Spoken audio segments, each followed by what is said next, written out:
ఎలా ఉందంటే ఫస్ట్ చాలా బాగుండే. ఇప్పుడు ఇది కొంచెం ఫ్రీ బస్సు అది ఇది ఉమ్, చేస్తుండు కాబట్టి కొంచెం నయమే. నయం. సో పథకాలు ఎట్లా ఉన్నాయి మీకు? ఇప్పుడు బాగానే ఉంది. 500 గ్యాస్ వస్తుంది, ఉమ్, ఫ్రీ బస్సు, ఉమ్, ఫ్రీ సన్న బియ్యం వస్తున్నాయి. ఉమ్. సో గోపీనాథ్ ఎట్లా ఉంది? సో గోపీనాథ్ ఉన్నప్పుడు ఎట్లా ఉండే మీకు ఇక్కడ? ఆయన ఇప్పుడు చనిపోయారు కదా.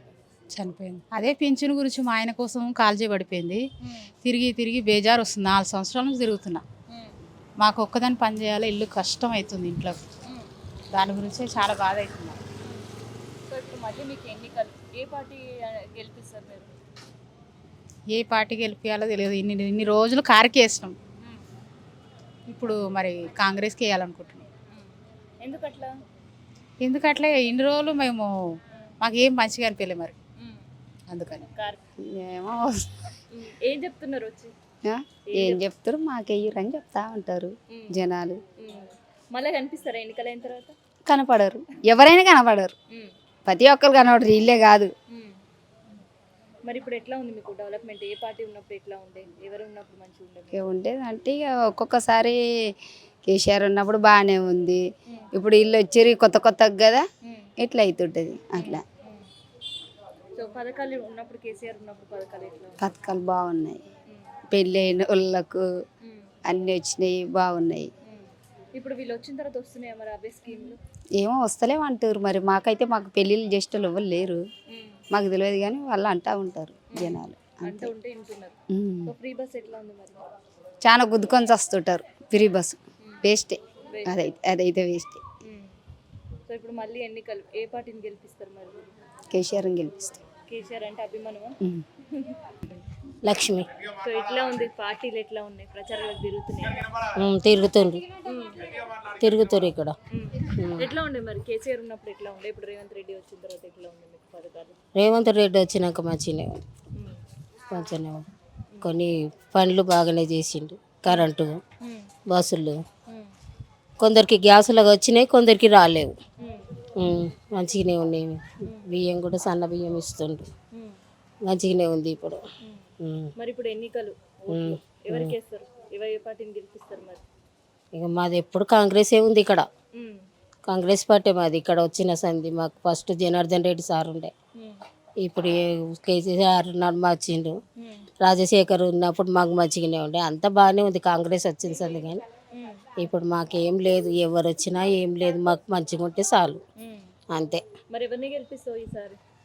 ఎప్పుడు వేసేటోళ్ళకి వేస్తాం తల్లి మేము. అంతే. ఉమ్. ఏది దానికి మేము ఒక్కరికి లొంగేది దగ్గర అది మాది ఇక్కడ. ఉమ్, ఎవరికి రూపాయి తినేటోళ్ళం కాదు, ఏం చేసేటోళ్ళం కాదు. ఉమ్, మాది ఎప్పుడు ఏది నడుస్తుందో దానికే ముందు ఫాలో అవుతాం, ఉమ్. అంతే. ఎట్లా ఉంది మీ దగ్గర? ఏముంది మేడం, కాంగ్రెస్ వచ్చిన కాడ నుంచి మొత్తం అందరు జనాలు మొత్తం కోపం మీద ఉన్నారు మేడం. కాంగ్రెస్ వచ్చిన కాడ నుంచి 4000 ఇస్తా అన్నారు, ఇయ్యలేదు. షాదీ ముబారక్కి కళ్యాణ లక్ష్మికి 1 తులం బంగారం ఇస్తామన్నారు, ఇయ్యలేదు. రోడ్లు చూస్తున్నారా మేడం ఎట్లా పోతున్నాయి, డ్రైనేజు కాలువలన్నీ ఇట్లా ఉంది చూడండి మేడం. ఇప్పుడు మన కేసీఆర్ సార్ వస్తేనే ఏమైనా డెవలప్ అవుతుంది, మనకు ఆగిన పనులన్నీ వస్తాయి. డబల్ బెడ్రూమ్ సార్ ఇస్తుండే, ఆగిపోయింది. ఇల్లు ఏమి ఇస్తలేరు. ఇంద్రమ్మ ఇల్లు అని మొత్తం లైన్కి నిలబెట్టిరు, ఒక్క ఇంద్రమ్మ ఇల్లు కూడా ఇవ్వలేదు. ఇప్పుడే మన కేసీఆర్ సార్ వస్తేనే మనకి ఏదైనా డబల్ బెడ్రూమ్ వస్తుంది, డెవలప్మెంట్ అవుతుంది, 4000 వస్తుంది, తులం బంగారం వస్తుంది, అన్నీ వస్తుంది మేడం.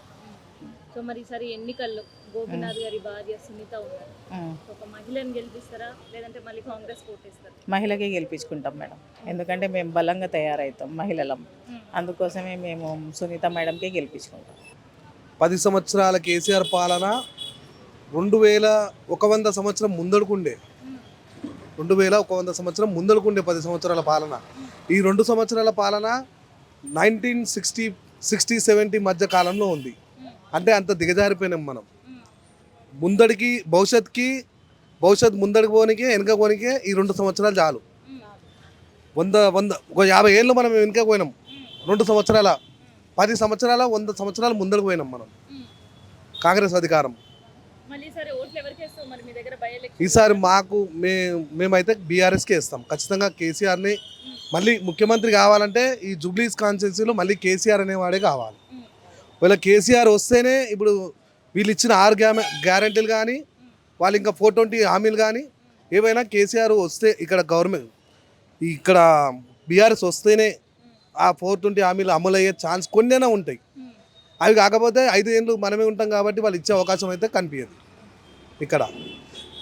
ఇంకో విషయం ఏంటంటే గవర్నమెంట్ మీద వ్యతిరేకంగా ఉన్నదనే కారణం ఏంటంటే నామినేషన్ల పరంగా చూసుకుంటే RRR బాధితులు వేశారు, నిరుద్యోగులు వేశారు, ప్రతి ఆటో కార్మికులు వేశారు, ప్రతి ఒక్కరూ నామినేషన్ వేశారు మన రేవంత్ రెడ్డి వ్యతిరేకంగా. ఇంకా మాకు గెలిచే అవకాశం 100కు 100% ఉంది బీఆర్ఎస్కి. గవర్నమెంట్ మీద అనడానికి అవసరం లేదు కదా, ఇంతమంది నామినేషన్ ఎవరు వెళ్ళలేదు ఇంతవరకు. అట్లా నామినేషన్లే సరిపోతాయి. నామినేషన్లో సరిపోతాయి, అంత వ్యతిరేకం ఉంది గవర్నమెంట్ మీద అలా అని.